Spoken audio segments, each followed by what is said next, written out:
उपलब्धि कराने वाला, एक क्षण में उपलब्धि हो जाए ऐसा समय सार का अद्भुत विवेचन है। एक क्षण में उपलब्धि हो। जीव अगर थोड़ा भी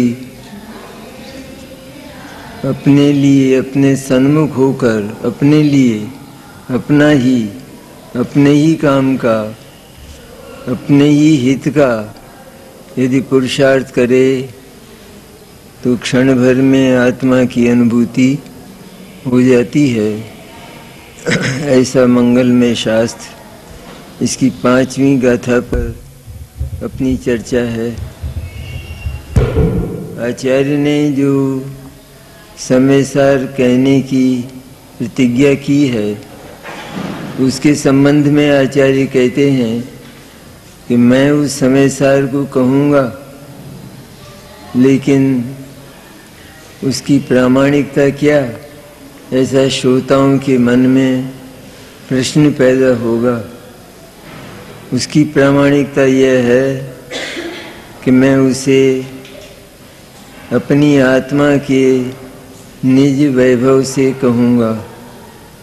अपनी आत्मा का निज वैभव जो स्वयं मैंने मेरे पुरुषार्थ से संचित किया है, उत्पन्न किया है, ऐसे स्वसंवेदन ज्ञान पूर्वक उत्पन्न होने वाला जो सम्यक दर्शन ज्ञान चारित्र की एकता रूप अभेद रत्नत्रय और उस रूप जो वीतराग भाव, वो मेरे ज्ञान का वैभव है और उससे उसका अनुशीलन करता हुआ मैं समय सार को कहूँगा।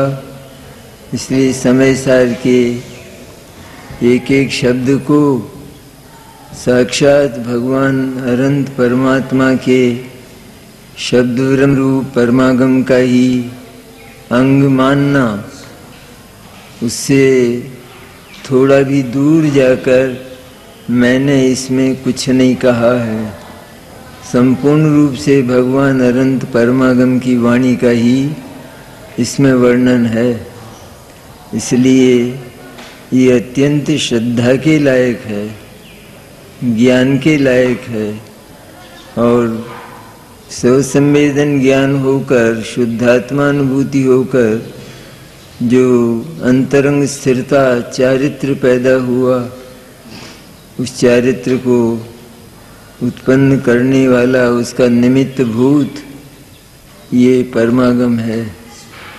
अन्य जगत में कोई भी विश्वास, मंतव्य अथवा कोई साहित्य हम इस प्रकार का ढूंढने जाएं कि जो हमारे उस वैभव संपन्न आत्मा का पता दे सके, ऐसा जगत में और कोई साहित्य और कोई जैनेतर साहित्य इस प्रकार का जगत में उपलब्ध नहीं है। ऐसा यह सुंदर शास्त्र है। इसमें आचार्य ने 4 बातें कही कि मेरी आत्मा का निज वैभव यद्यपि मेरे पुरुषार्थ से ही उत्पन्न हुआ है, लेकिन उसमें निमित्तता इस प्रकार की रही है कि जिससे उसमें संशय करने की कोई गुंजाइश बिल्कुल नहीं है। इसमें तीसरी बात, 4 बातें हुई ना, आगम का सेवन, युक्ति का अवलंबन, परापर गुरु का उपदेश और स्वानुभव। इससे मेरे निज वैभव का जन्म हुआ है और तुम भी इन चारों ही बातों से, चारों ही प्रकारों से अपने निज वैभव का अपने भीतर जन्म करना, स्वसंवेदन ज्ञान से शुद्धात्मानुभूति को प्रकट करना, तो तुम्हारा मोक्ष तुम्हारी हथेली पर है। हथेली पर मोक्ष उतर आएगा। तो तीसरे बोल में आचार्य ने ये कहा था कि निर्मल विज्ञान घन आत्मा में अंतर्निमग्न परम गुरु तो हमारे नग्न दिगंबर 28 मूलगुणधारी और परम गुरु भगवान सर्वज्ञ परमात्मा अनंत परमात्मा। निर्मल विज्ञान घन आत्मा निर्मल है, विज्ञान घन है, ज्ञान और आनंद का ढेर है, कोश है ज्ञान और आनंद का। तो उस निर्मल विज्ञान घन आत्मा में अंतर्निमग्न, उसमें निरंतर लीन रहने वाले, उसमें कुछ होगा उस आत्मा में। निर्मल विज्ञान घन तो यहाँ आचार्य कहते ही हैं, लेकिन उस आत्मा में बहुत कुछ होगा। इसीलिए तो भगवान सर्वज्ञ परमात्मा से लगाकर आचार्य कुंद और कुंद जैसे अनेक आचार्य और सारे ही ज्ञानी उस निर्मल विज्ञान घन आत्मा में अंतर्निमग्न रहते हैं। भगवान भी क्या करते हैं? सर्वज्ञ परमात्मा तो हमारे मुंह से निकलता है, वे तो लोकालोक को जानते हैं, तो लोकालोक में उनका क्या है? और लोकालोक को जानने से दुनिया के पराये पदार्थों को, पराई संपत्ति को जानने और देखने से अंतरंग में आनंद का जन्म कैसे होगा?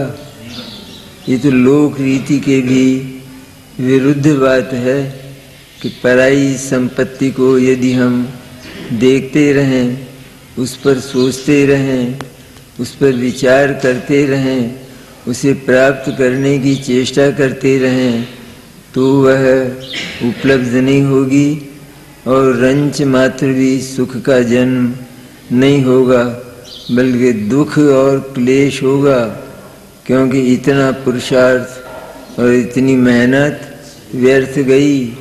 इस प्रकार भगवान सर्वज्ञ परमात्मा को 3 लोक और 3 काल अपने केवल ज्ञान में दिखाई तो देते हैं, लेकिन उनसे उनको कोई उपलब्धि नहीं है। वे तो निरंतर अपने निर्मल विज्ञान घन आत्मा में, निर्मल शुद्ध पवित्र, जिसमें राग का नाम निशान नहीं है, परद्रव्य जिसको छूता भी नहीं है, ऐसा जो निर्मल आत्म तत्व है विज्ञान घन आनंद घन, उसमें अंतर्लीन रहने वाले परम गुरु सर्वज्ञ देव, उसमें अंतर्लीन रहने वाले हमारी क्या विसात है। वो आत्मा इतना सुंदर है, इतना पवित्र है, इतना निर्मल है, इतना आनंद प्रदायी है, वो इतना आनंद का कोश है, सरोवर वह है, वो गंगोत्री है जिसमें से निरंतर आनंद झरता रहता है। ऐसी गंगोत्री है वो। उस गंगोत्री में निरंतर स्नान करने वाले सर्वज्ञ देव, अरे सर्वज्ञ देव निरंतर अनंत काल तक उस निर्मल विज्ञान घन आत्मा में यदि लीन रहते हैं, तो फिर उसमें कुछ होगा, कुछ बहुत कुछ उसमें सामग्री होगी, बहुत कुछ उसमें गुण और शक्तियाँ होंगी। इसलिए न वे उसमें निमग्न रहते हैं और वहाँ से एक क्षण के लिए भी कभी विचलित नहीं होते, कभी विचलित नहीं होते। तो आत्मा में कुछ होगा ना। तो भगवान सर्वज्ञ परमात्मा सरीखे जो जीव हैं, वे उस विज्ञान घन आत्मा में निरंतर लीन रहते हैं। तो हमारा कर्तव्य क्या हुआ? क्या हुआ हमारा कर्तव्य? अरे इतने बड़े पुरुष संसार के सबसे बड़े पुरुष, सबसे पूज्य, सबसे महान, वीतरागी, सर्वज्ञ ऐसे परमात्मा यदि वो उस केवल एक शुद्ध चैतन्य रूप ध्रुव तत्व में, ध्रुव आत्मा में लीन रहते हैं, तो हम जैसे लोगों को तो उसकी लीनता का तुरंत प्रयत्न शुरू हो जाना चाहिए। ऐसा देखना चाहिए ना। ये बड़े लोग, ये करोड़पति अरबपति लोग हैं, वो रात और दिन आनंद का भोग करते हैं, तो फिर हमारा प्रयास होना चाहिए या नहीं कि हम भी उस स्थिति तक पहुँचें और निरंतर 24 घंटे अपने जीवन को आनंदमय बनावें। ये हमारा भी प्रयत्न होता है ना लोक में, हम भी वहाँ पहुँचें। कितनी ही सामग्री, कितने ही वस्त्र आभूषण, कितना ही धन धान्य, कितने ही रत्न, कितनी ही मणियाँ, कितने ही नोट, वो कितने ही आवें, लेकिन जीव उनसे अघाता नहीं है, उनका संग्रह ही करता जाता है, यह जानकर कि इससे मुझे उन जैसा सुख निरंतर उपलब्ध होगा। तो जो सर्वज्ञ परमात्मा उस आनंद घन आत्मा में निरंतर लीन रहकर निरंतर उस आनंद का ही पान, अतीन्द्रिय आनंद का, वो भी इंद्रियों के निमित्त से उत्पन्न होने वाला क्षणिक आनंद नहीं, अभी पैदा हुआ और फिर इसके बाद समाप्त हो गया, या तो उस आनंद का भोग करने वाला थक गया, या उस आनंद का रूप बदलकर वो आनंद नष्ट हो गया। इस प्रकार का स्वरूप उस आनंद का नहीं है। वो आनंद तो आत्मा का स्वभाव है, उसका गुण है, उसका धर्म है, उसकी शक्ति है, उसका वैभव है, और वो तो ध्रुव अनंत अनंत आत्मा में भरा हुआ है। अनंत अनंत अनंत परिमाण में आत्मा में भरा हुआ है। उसमें से झरझर कर आने वाला एक बार अपने ज्ञान के द्वारा उस आत्मा के सन्मुख हुए, उस आत्मा की ओर सारे ज्ञान को अन्य पदार्थों से, अन्य भावों से, राग द्वेषादि परिणामों से ज्ञान को खाली करके, क्योंकि वो ज्ञान उनसे खाली ही है, निरंतर न्यारा ही है, इसलिए उसको न्यारा ही रखकर, शुद्ध रखकर, और एक बार उस शुद्ध आत्मा की ओर झांक ले तो आनंद का झरना फूट पड़ता है। वो आनंद बहने लगता है चारों ओर से, प्रदेश प्रदेश आनंदमय हो जाता है। ये तो सम्यक दृष्टि की बात हुई। सम्यक दृष्टि भी उन परम गुरु भगवान सर्वज्ञ देव जैसा ये प्रयत्न उसे करना चाहिए। लोक में तो इस बात की होड़ लगती है कि इन्होंने इतना ऊंचा पद प्राप्त किया, ये इतने बड़े धनपति बने, मुझे भी किसी न किसी उपाय से अवश्य ही ऐसे पद को प्राप्त करना चाहिए, धनपति बनना चाहिए कि जिससे निरंतर मेरा जीवन सुखमय व्यतीत हो। ऐसा सोचते हैं ना। जब ऐसा सोचते हैं तो यहाँ जो भगवान परम गुरु सर्वज्ञ देव अपनी आत्मा में निरंतर निमग्न रहते हैं, तो उनकी होड़ हमको नहीं करना चाहिए। हमको उन जैसा प्रयत्न करके शीघ्र ही उस आत्म तत्व की उपलब्धि करके उसमें निमग्न होना चाहिए। तो मेरे आत्म वैभव का आचार्य कुंद कुंद कहते हैं। तो टीका है आचार्य अमृतचंद्र देव की, वे आचार्य कुंद कुंद का पेट खोल कर कहते हैं क्या कहना चाहते हैं आचार्य। क्योंकि गाथा में तो इतना सा कहा कि मैं उस एकत्व विभक्त आत्मा को अपने संपूर्ण वैभव से दिखाऊंगा। अब वो वैभव क्या है इसको हम देखते रहे, झांकते रहते अगर आचार्य अमृतचंद्र नहीं होते तो। लेकिन उन्होंने कुंद कुंद के गर्भ को खोलकर कुंद कुंद के थन में से वो दूध निकालकर और ये वर्णन किया सारा।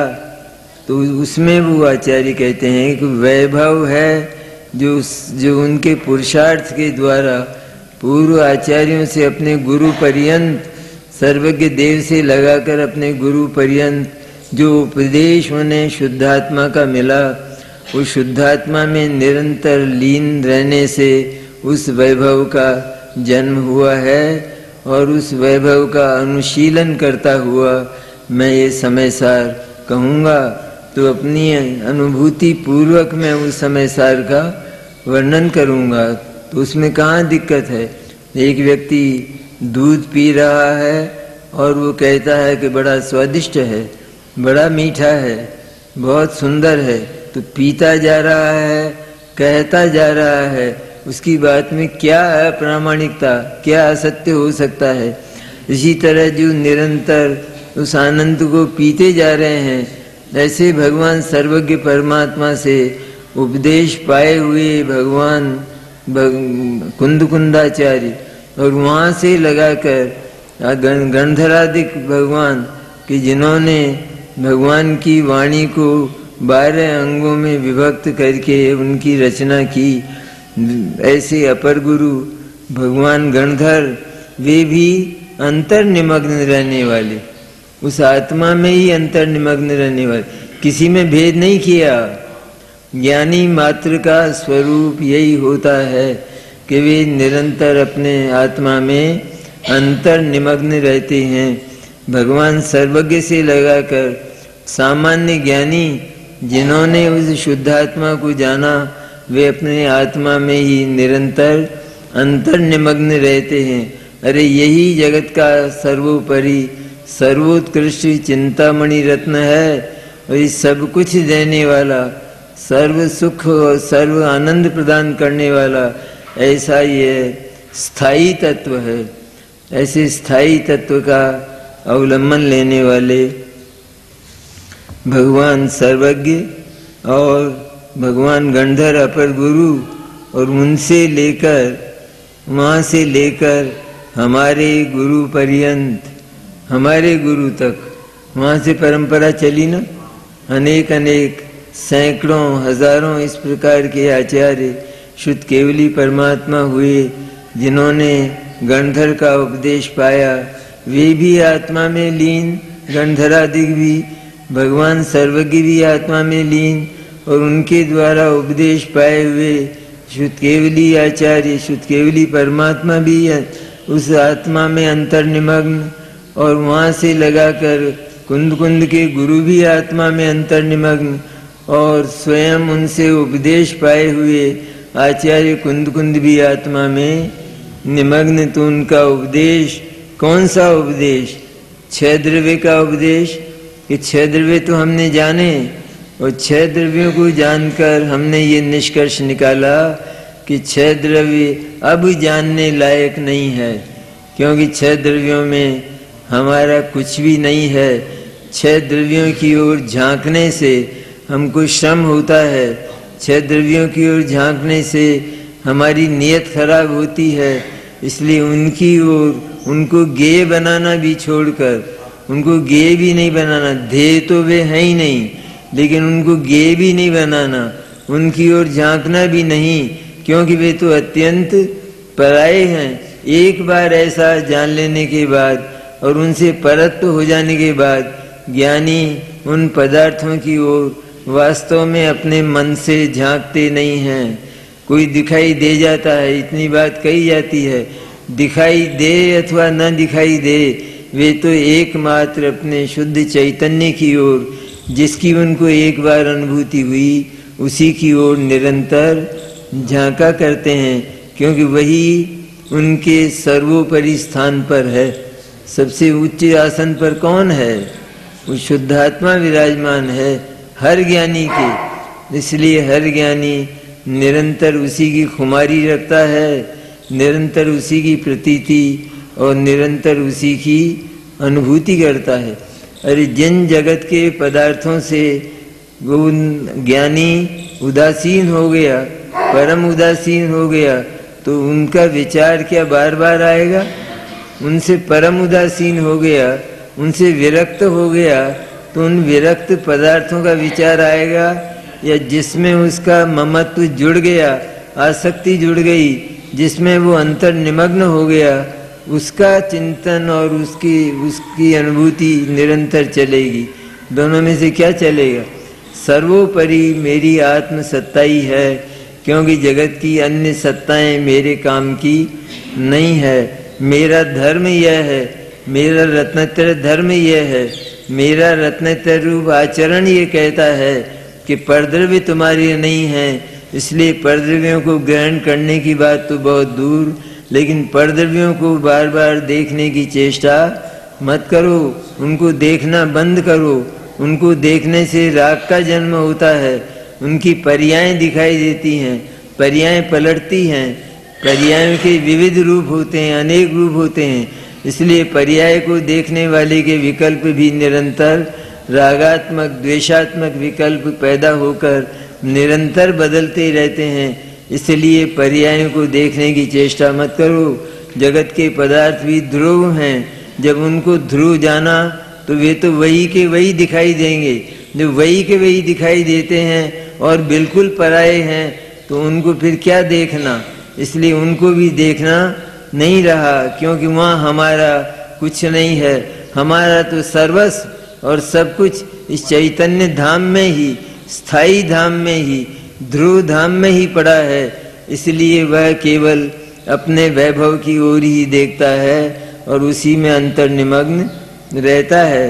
तो ऐसे जो भगवान सर्वज्ञ परमात्मा और भगवान गणधराधिक अपर गुरु, वहाँ से लेकर कुंद कुंद आचार्य के गुरु वहाँ तक उनके प्रसाद रूप से दिया गया जो शुद्धात्मा का अनुग्रह पूर्वक उपदेश, शुद्धात्मा का जो उपदेश उन्होंने मुझे दिया, वो अकारण करुणा से दिया। उस करुणा में कोई कारण नहीं था, उस करुणा में कोई भावना नहीं थी कोई वापस लेने की, कोई चीज़ प्राप्त करने की भावना नहीं थी। जैसे किसी पर हम करुणा करें, दया करें और उसमें ये भावना रखें कि इससे मुझे समय पर कुछ मिल जाएगा, ऐसा उपदेश नहीं। अकारण अरे जीव बहुत दुखी है, बहुत समय से अनंत कष्ट इसने पाए हैं, इसलिए कष्ट दूर होना ही चाहिए। तो ऐसा, और वह केवल शुद्धात्मा के अवलंबन से ही अपनी सत्ता में, अपने घर में, अपने बंगले में आने से ही वे सारे दूर हो सकते हैं। केवल मेरी झोंपड़ी ही अच्छी है, जगत में बलख और बुखारा है, जगत में अनेक अनेक स्थान हैं, जगत में कश्मीर की घाटी है, लेकिन वहाँ जाकर भी जीव लौट आता है, मनुष्य लौट आता है और अपनी झोंपड़ी में आकर वह सच्चा विश्राम करता है। चलो अब तो थक गए। इसी तरह इस बात का अनुभव करो कि जगत को जानने से अब थक गए। जगत को जानते जानते हमें तिलतुष मात्र भी कोई उपलब्धि नहीं हुई। इसलिए जगत का जानना बंद करके जगत से सर्वथा विरक्ति लेकर, ये जो देखने में आते हैं, जानने में आते हैं ना, कहते हैं कुछ देखने जानने में नहीं आता ज्ञानियों को, क्योंकि ज्ञानियों का मन इनसे टूटा हुआ है, इनसे फिरा हुआ है। इससे हम भी जैसे किसी वस्तु को जानने जाते हैं, देखने के लिए जाते हैं, उसी से हमारा कार्य सिद्ध होने वाला है। तो बीच में अगर सैकड़ों पदार्थ हमें, सैकड़ों मनुष्य मिलें, तो भी हम वो सामने आते हुए भी उनको नहीं जानते, उन पर हमारी दृष्टि थमती नहीं है। इसी तरह सारे जगत के पदार्थों को, उनकी पर्यायों को तो पहले ही पार कर दो, खत्म कर दो कि पर्याय मात्र को जानना नहीं है। पर्याय मात्र को जानना वो मेरा कर्तव्य नहीं है, क्योंकि उसे राग द्वेष का जन्म, पर्याय पलटती है ना, तो ये अच्छा है, ये बुरा है, ये ठीक नहीं हुआ, ये बहुत ठीक हुआ, ये बहुत अच्छा हुआ, ऐसा ही होना चाहिए, अब ऐसा ही करेंगे, इत्यादि इत्यादि। इस प्रकार के रागात्मक परिणाम उन पर्यायों के माध्यम से पैदा होते हैं। और सारा जगत वास्तव में तो ध्रुव है, ध्रुव सत्ता का बना हुआ है।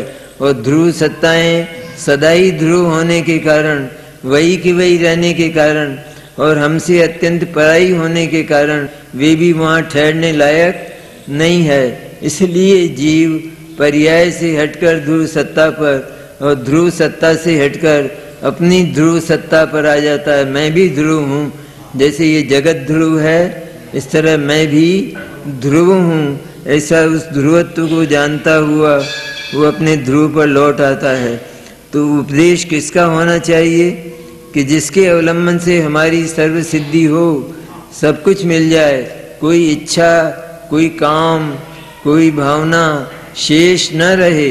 इस प्रकार का जो तत्व है वो केवल अपनी अनंत वैभव संपन्न सत्ता ही है। उस अनंत वैभव संपन्न सत्ता की ओर आओ, ऐसा इन आचार्यों का, भगवान सर्वज्ञ का, भगवान गणधराधिक का, अन्य आचार्यों का और भगवान कुंद के गुरुदेव का यही उपदेश रहा। वो शुद्धात्मा का ही एक बार चिंतन करके हमारी तरह उसी में निमग्न हो जाओ, ऐसा उनका अनुग्रह पूर्वक करुणा करके।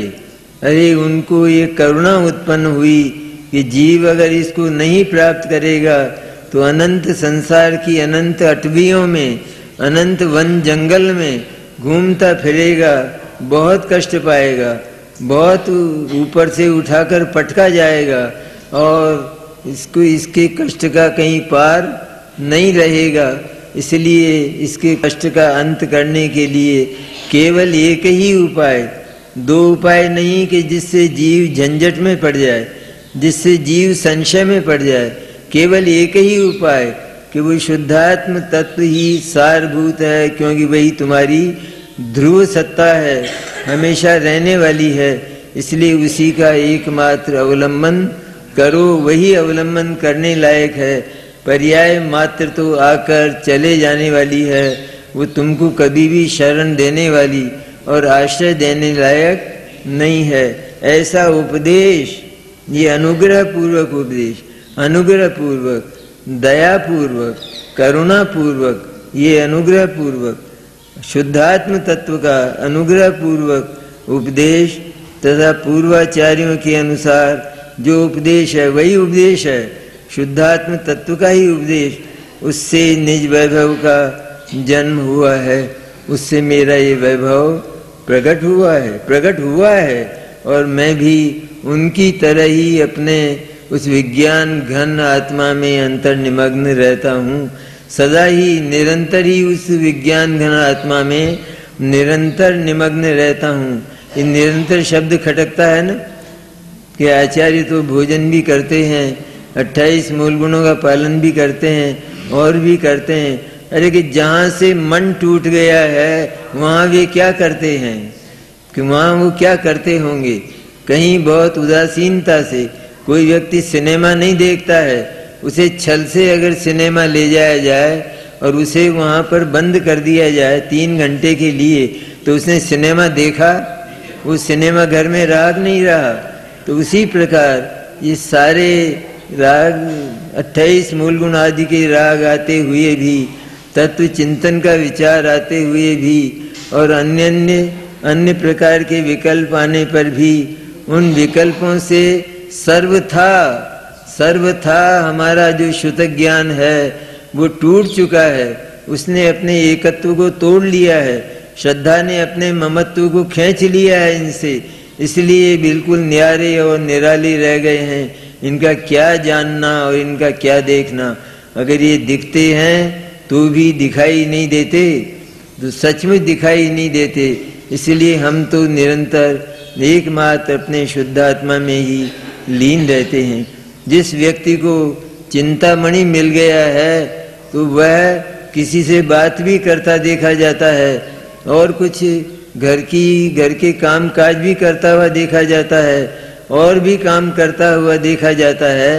लेकिन वास्तव में तो 24 घंटे उसका मन उस चिंतामणि में ही पड़ा हुआ है। उसी तरह चैतन्य चिंतामणि जिसको मिला, उसका जो मन है शुद्ध ज्ञान, वह तो निरंतर उसी में पड़ा रहता है, वह उसी का अनुभव किया करता है। ये निरंतर अनुभव करने की बात, हम जो शंका करते हैं ना, वो शंका करने लायक नहीं, क्योंकि वहाँ उनकी तबीयत लगती ही नहीं है। वो संपूर्ण रूप से वहां से टूट चुके हैं। उन विकल्पों से उन्होंने हमेशा के लिए संन्यास ले लिया है।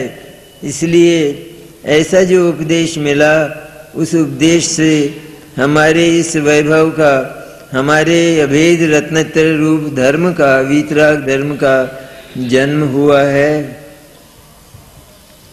अब चौथा कहते हैं, चौथी बात है ना, स्वानुभव अनुभव। निरंतर झरता हुआ, स्वाद में आता हुआ जो सुंदर आनंद है, निरंतर झरता हुआ, निरंतर झरता हुआ।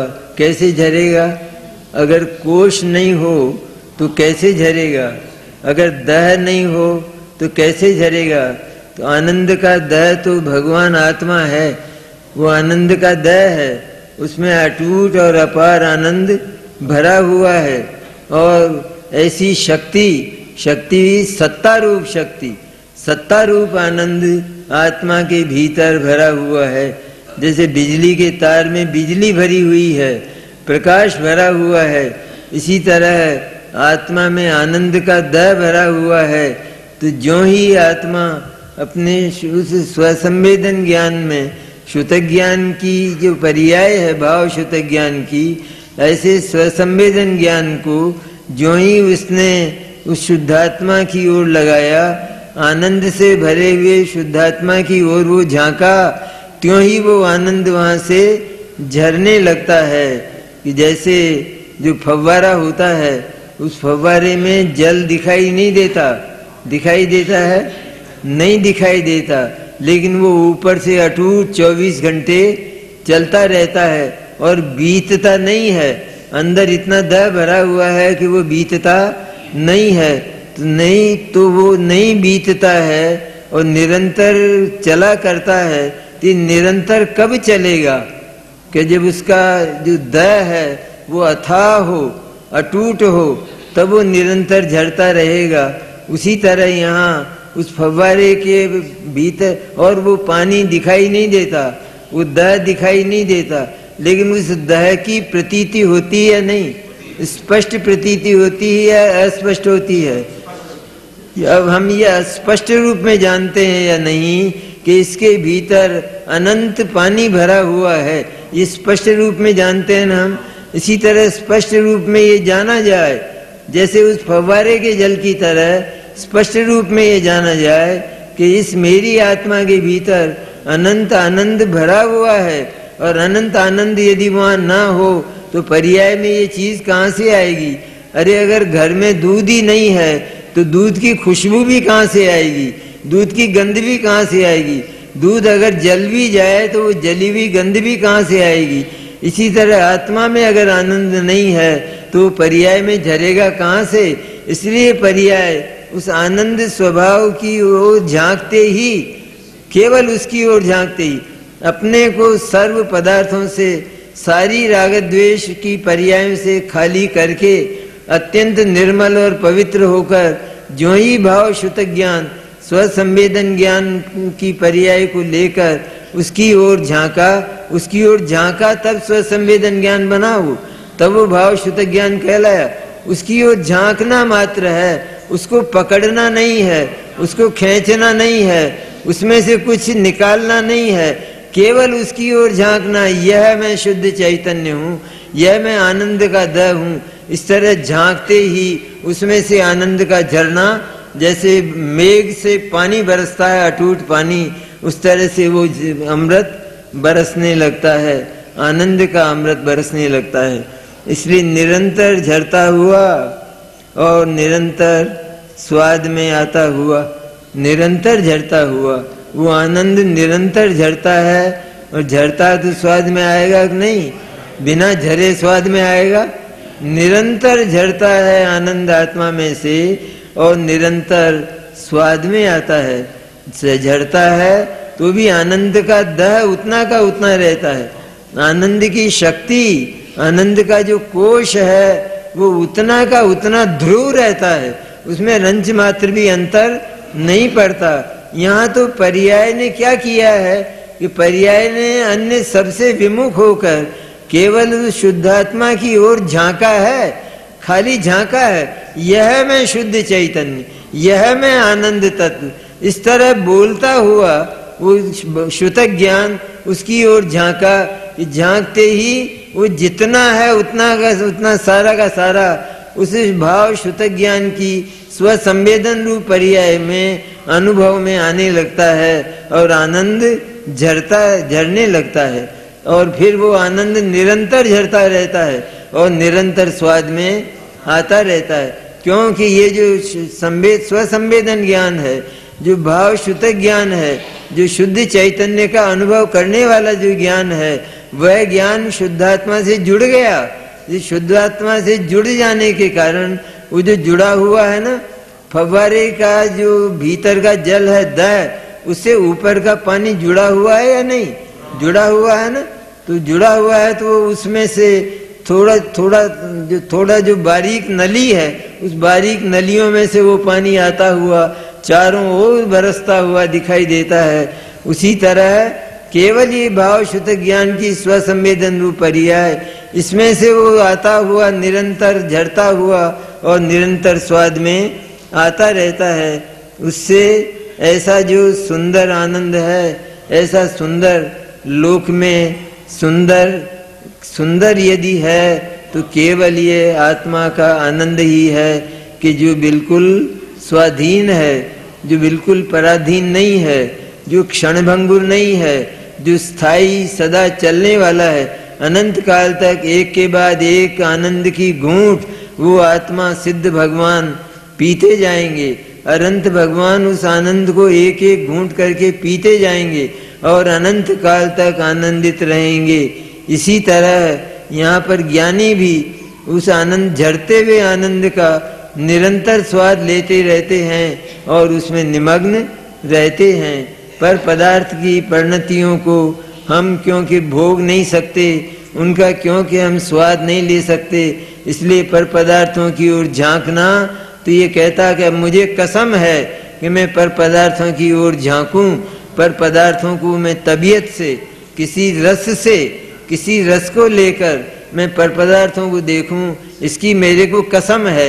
ऐसा ज्ञानी कसम खा चुके हैं, शपथ ले चुके हैं। इसलिए वहां से हटकर शुद्धात्मा की ओर झांकते ही आनंद झरने लगता है और स्वाद में आता है। जो निरंतर झरता है वो निरंतर ही स्वाद में आता है। ऐसा सुंदरतम वो आनंद है, अर्थात ऐसा आनंद विश्व में कहीं भी नहीं है। पर पदार्थ तो जड़ हैं, उनके पास आनंद नहीं है।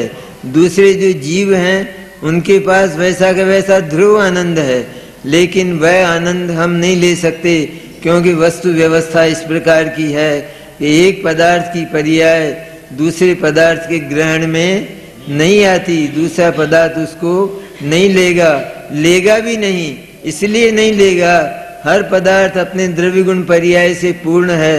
इसी तरह मेरा आत्मा भी अपने द्रव्य गुण पर्याय से पूर्ण है। मेरे भीतर जो भरा हुआ आनंद है उसको मैं अपनी पर्याय के द्वारा भरचक क्यों नहीं चखता हूँ, भरचक उसका रसास्वादन क्यों नहीं करूँ? कौन मुझे बाधा देने वाला है? कोई बाधा देने वाला जगत में नहीं है। इसलिए अपनी पर्याय को शुद्धात्मा की ओर ले जाकर और उस पर्याय को भी गौण करता हुआ, केवल अपने आप को शुद्धात्मा मानता हुआ जो जीव स्वसंवेदन ज्ञान से उस शुद्धात्मा का अनुभव करता है, उसको आनंद झरने लगता है और फिर उसका स्वाद निरंतर आता है। इससे उसकी मुद्रा से युक्त प्रचुर संवेदन स्वरूप स्वसंवेदन से निज वैभव का जन्म हुआ है। उसकी मुद्रा से युक्त में ना, यह जो शुद्धात्मानुभूति हुई, भाव शुद्ध ज्ञान स्वसंवेदन ज्ञान पूर्वक जो आत्मा का अनुभव करने लगा, तो इससे क्या हुआ? ये कार्य तो अपूर्व हुआ, क्योंकि ऐसा कार्य पहले कभी जीवन में हुआ नहीं था। चैतन्य का दर्शन पहले नहीं हुआ था। पहली बार उस भगवान समय सार स्वरूप चैतन्य का जो दर्शन हुआ, उसका फल क्या हुआ? कहते हैं उसका फल यह है कि आनंद का जन्म हुआ। इसलिए उस स्वसंवेदन में, यदि भाव श्रुत ज्ञान रूप स्वसंवेदन ज्ञान में यदि आनंद की मुद्रा हो, आनंद की छाप हो, आनंद झरता हो, तो समझना चाहिए कि स्वसंवेदन ज्ञान हुआ है। और अटकलें लगावे, इधर उधर की अटकल लगाकर कहे आज तो मुझे ऐसा आनंद आया आत्मा का विचार करते करते, कहते हैं तू इतना झूठा, तू मिसगाइड हुआ है, तू गुमराह हुआ है, अभी तुझे आत्मा का आनंद वास्तव में आया नहीं है। ये कल्पनाओं के जो पर्वत हैं इनको मत बना, कल्पनाओं के पर्वतों में भ्रमण मत कर। तुझे जो आनंद आया है तो वो आनंद ऐसा होता है कि उसके लिए किसी से पूछना नहीं पड़ता, क्योंकि उसको स्वयं ये अनुभव में आता है। ऐसा आनंद सारे अनादि अनंत जीवन में पहले कभी नहीं आया। ऐसा स्वाद, ऐसा व्यंजन, ऐसा पकवान पहले जगत में कभी नहीं मिला। इस तरह का उसे स्वयं अनुभव होता है। इसलिए उस आनंद के लिए वो किसी से नहीं पूछता। उस आनंद को तू स्वयं ही चखेगा, ऐसा समय सार में आगे आएगा। उस आनंद को तू स्वयं ही चखेगा। तू किसी से मत पूछ, किसी से तुझे पूछना नहीं पड़ेगा मुझे आनंद आया या नहीं आया। अरे कि वो आनंद ही ऐसा होगा जो स्वयं उसकी मुद्रा है, छाप है, ट्रेडमार्क है वो स्वसंवेदन का। स्वसंवेदन पर यदि आनंद का ट्रेडमार्क हो, भाव श्रुत ज्ञान पर अगर आनंद का ट्रेडमार्क हो, तो समझना कि वो आत्मानुभूति हुई है, शुद्ध आत्मा का दर्शन हुआ है, ऐसा समझना। इसलिए उसकी मुद्रा, उसकी छाप से युक्त, उसके ट्रेडमार्क लगाते हैं ना लोग अपने अपने व्यवसाय स्थान का, अपने अपने नाम का। उसी तरह ये ट्रेडमार्क कि ये मेरे द्वारा उत्पन्न किया गया मेरा आनंद है, ऐसा स्वसंवेदन ज्ञान पर उस आनंद की छाप रहती है। उससे जाना जाता है कि अब आत्मा की अनुभूति वास्तव में हुई, सम्यक दर्शन प्रकट हुआ है, ध्रुव का अवलंबन लेता हुआ। उसकी मुद्रा से युक्त प्रचुर स्वसंवेदन रूप, प्रचुर स्वसंवेदन होता मुनिराजों को। गृहस्थ को कम होता है ना, लेकिन जाति एक ही होती है, जाति में अंतर नहीं होता। वही आनंद चौथे गुणस्थान वाला चखता है और उसी आनंद का रसास्वादन मुनिराज करते हैं, और उसी आनंद का रसास्वादन भगवान गणधर और भगवान सर्वज्ञ परमात्मा करते हैं। इसलिए उसमें कोई अंतर नहीं रहता। लेकिन आचार्य कुंद कुंद कहते हैं कि ये जो प्रचुर स्वसंवेदन रूप, प्रचुर मन इतना आनंद के वो समेटा नहीं जाता। इस तरह का आनंद इतना झर रहा है कि समेटा नहीं जाता। ऐसा अनंत आनंद झरता है। उस अनंत आनंद का अनुभव करने वाला स्वसंवेदन, प्रचुर संवेदन रूप स्वसंवेदन से निज वैभव का जन्म हुआ है। उस आनंदमय निज वैभव का जन्म मेरे प्रचुर स्वसंवेदन स्वरूप स्वसंवेदन से। मेरा जो संवेदन है, जो सम्यक दृष्टि का संवेदन है, वो सामान्य है, लेकिन मुनिराजों का जो स्वसंवेदन है वो प्रचुर होता है। वो प्रचुर माना अपरिमित होता है, वो उसकी सीमा नहीं होती। इसलिए प्रचुर स्वसंवेदन रूप स्वसंवेदन, स्वसंवेदन तो सबका एक सा होता है, लेकिन मुनिराजों का स्वसंवेदन प्रचुर है। प्रचुर है अर्थात उसमें लीनता बहुत है, चारित्रिक लीनता बहुत है, और उससे आनंद का जन्म भी बेहद होता है। बेहद आनंद का स्वाद वो मुनिराज लिया करते हैं। इस तरह से उस वैभव का जन्म हुआ है। यों जिस प्रकार से मेरे ज्ञान का वैभव है, उस समस्त वैभव से दिखाता हूँ। जितना कुछ ये मेरे ज्ञान का वैभव, जिसके जन्म की कहानी मैंने कही है, ये कि इस तरह से मैंने उस ज्ञान को, मेरे ज्ञान के वैभव को, मेरे उस शुद्धात्म स्वरूप आनंद स्वरूप वीतराग भाव को मैंने जो प्राप्त किया है, उसकी जो विधि, उसकी जो कहानी मैंने जो कही है, यूँ जिस प्रकार से उसको मैंने उत्पन्न किया है, मैंने संचित किया है, तो उस वैभव से मैं इस वैभवशाली आत्मा को ही दिखाता हूँ। है आत्मा वैभवशाली, लेकिन जगत के जीव उसके वैभव को देखकर उससे बिल्कुल दूर रहते हैं, दरिद्री रहते हैं, रंक रहते हैं, भिखारी रहते हैं, क्योंकि दूसरों के पास मांगने जाने से कोई चीज मिलती नहीं, और जिसके पास आते ही वह उसको बरसा देता है, उसके पास ये कभी आता नहीं। इसलिए मैं उस वैभवशाली आत्मा के वैभव को अपने वैभव से, अपने संचित वैभव से किस तरह संचित हुआ कि 4 प्रकार से वो संचित हुआ है। 3 प्रकार तो उसमें निमित्त हैं और एक अपना उपादान प्रचुर स्वसंवेदन, इससे उसका जन्म हुआ है। ये हुआ अपना उपादान। मैंने 3 प्रकार की बात करके आचार्य कहते हैं कि फिर भी पुरुषार्थ तो स्वयं जीव को करना पड़ता है। भगवान सर्वज्ञ प्रदान कर दें अथवा कोई परम गुरु अपर गुरु प्रदान कर दें अथवा कोई हमारे गुरु प्रदान कर दें, हमारे गुरु ने भी ये कहा, हमने भी अपने पुरुषार्थ से इसी विधि से उस आनंद को प्राप्त किया है, उस शुद्धात्मा को प्राप्त किया है, और तुम भी इसी विधि से अपने पुरुषार्थ से शुद्धात्मा को प्राप्त करो। एक विद्यार्थी जो पढ़ता है वो प्रोफेसर से भीख मांगे या प्रोफेसर की बात सुनकर मेहनत करे, दोनों में से कौन सी विधि है? कौन सी विधि से वो सफल विद्यार्थी होगा और वो ऊंचे पद को प्राप्त करेगा? कौन सी विधि है? एक तो वो उनसे भीख मांगे तो मिलने वाला नहीं। प्रोफेसर के पास तो बहुत है, बहुत होने पर भी एक कण भी वहां से निकलकर विद्यार्थी के दिमाग में आता नहीं है। अगर आता हो तो जो पागल विद्यार्थी है उसको भी वो चीज मिल जाएगी, लेकिन नहीं मिला करती है। इसलिए यहाँ पर ये जो प्रचुर स्वसंवेदन है वो अपने आत्मा के पुरुषार्थ से इसका जन्म हुआ, और उसमें निमित्त रूप भगवान सर्वज्ञ और आचार्य परमात्मा, आचार्य कुंद कुंद के गुरु, ये सब उसमें उनका उपदेश उसमें निमित्त हुआ है। जिस जिस प्रकार से मेरे ज्ञान का वैभव है उस समस्त वैभव से दिखाता हूँ। मैं जो ये दिखाऊं तो उसे स्वयमेव अपने अनुभव प्रत्यक्ष से परीक्षा करके प्रमाण करना।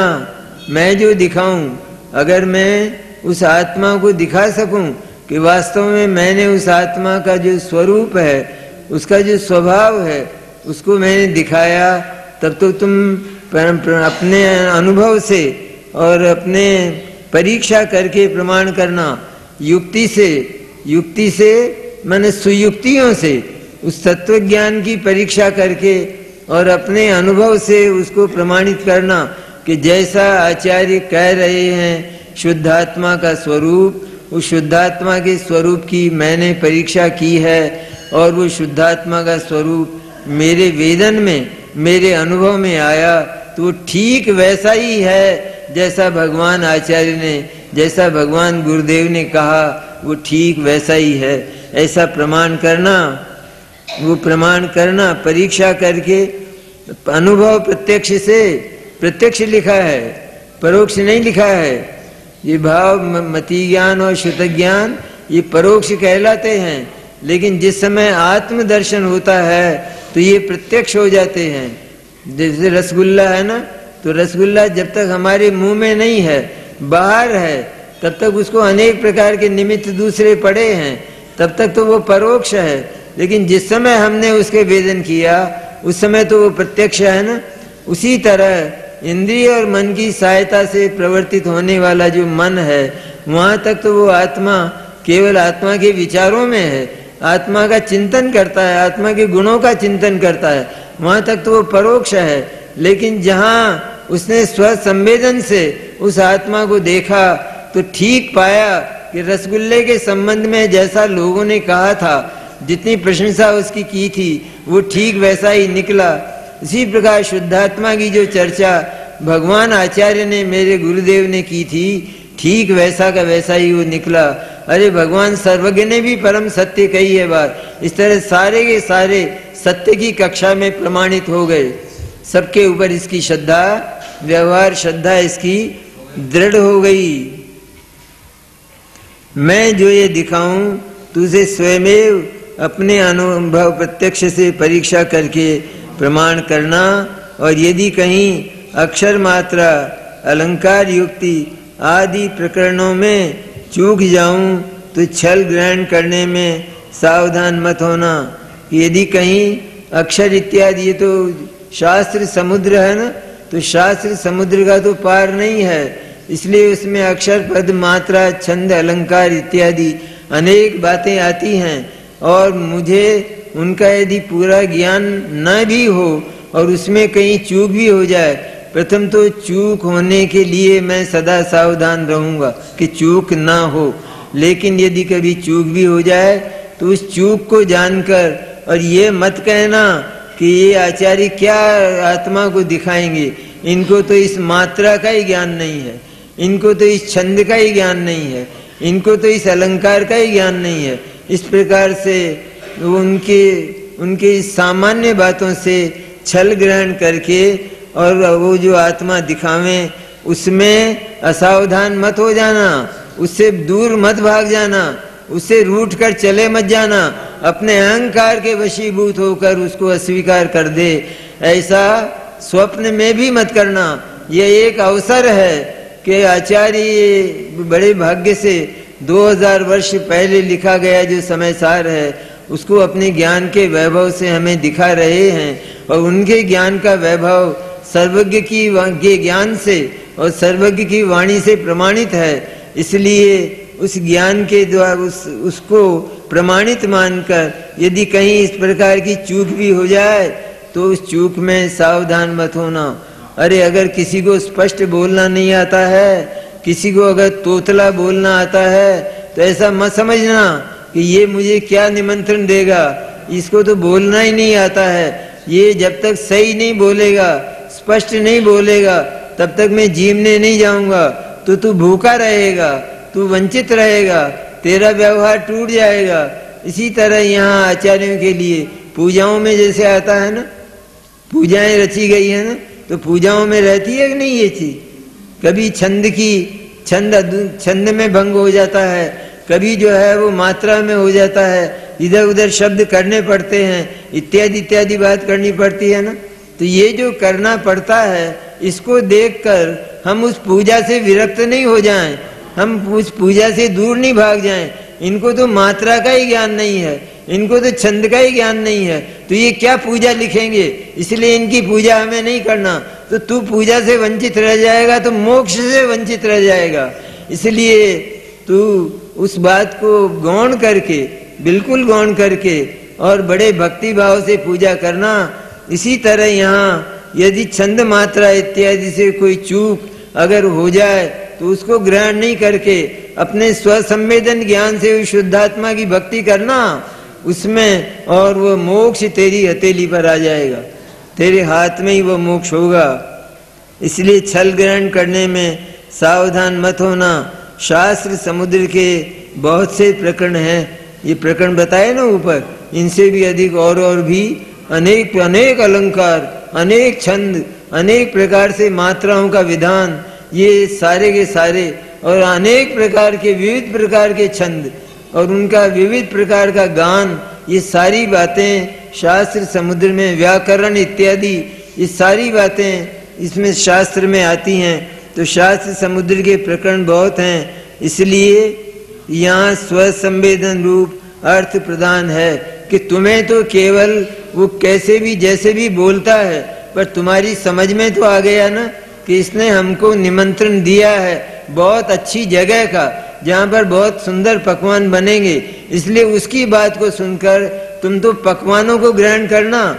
इसी तरह यहाँ यदि कोई त्रुटि रह जाए तो उस त्रुटि को ध्यान में न रखकर उस त्रुटि को बिल्कुल गौण करके, और तुम तो शुद्धात्मा के स्वसंवेदन के पकवान जीवना, उनका रसास्वादन करना, और दूसरा छल ग्रहण मत करना। इसलिए अर्थ की परीक्षा करना चाहिए कि स्वसंवेदन ज्ञान में तो आचार्य ने शुद्धात्मा के द्वारा शुद्धात्मा का जो विवेचन किया और उसकी अनुभूति के लिए जिस स्वसंवेदन ज्ञान का वर्णन किया उसमें कोई फर्क नहीं है रंच मात्र भी। जो भगवान सर्वज्ञ ने कहा वही भगवान अनंत वही भगवान कुंद ने कहा है, और सारे आचार्य इसी प्रकार कहते हैं। दिगंबर आचार्य दिगंबर आचार्यों की ये शपथ है, उनकी कसम है ये कि वे अनजानी चीज कभी नहीं लिखेंगे और उनको निरंतर शुद्धात्मा की अनुभूति होती है, इसलिए वो शुद्धात्मा की चर्चा ही, स्वसंवेदन ज्ञान की चर्चा ही सारी की सारी करते हैं और दूसरी बातों से अत्यंत विरक्त रहते हैं। इसलिए सारे ही आचार्य इस प्रकार शुद्धात्मा की चर्चा करने के कारण अन्य दूसरे प्रकार की चर्चाओं से काफी दूर रहते हैं। जो जाते हैं उसी को शुद्धात्मा हाथ में रखते हैं, लो ये लो शुद्धात्मा, और इसी का निरंतर अनुभव करना। इस प्रकार अर्थ की परीक्षा, अतः शुद्धात्मा का स्वरूप सही लिखा है ना आचार्य ने, स्वसंवेदन ज्ञान से उसका अनुभव होता है, ये बात बिल्कुल सही लिखी है ना, कि जैसी भगवान सर्वज्ञ ने कही वैसी की वैसी लिखी है, इसलिए इसमें छल ग्रहण करने की आवश्यकता, ये यूं की यूं मानकर शुद्धात्मा का संवेदन करना चाहिए।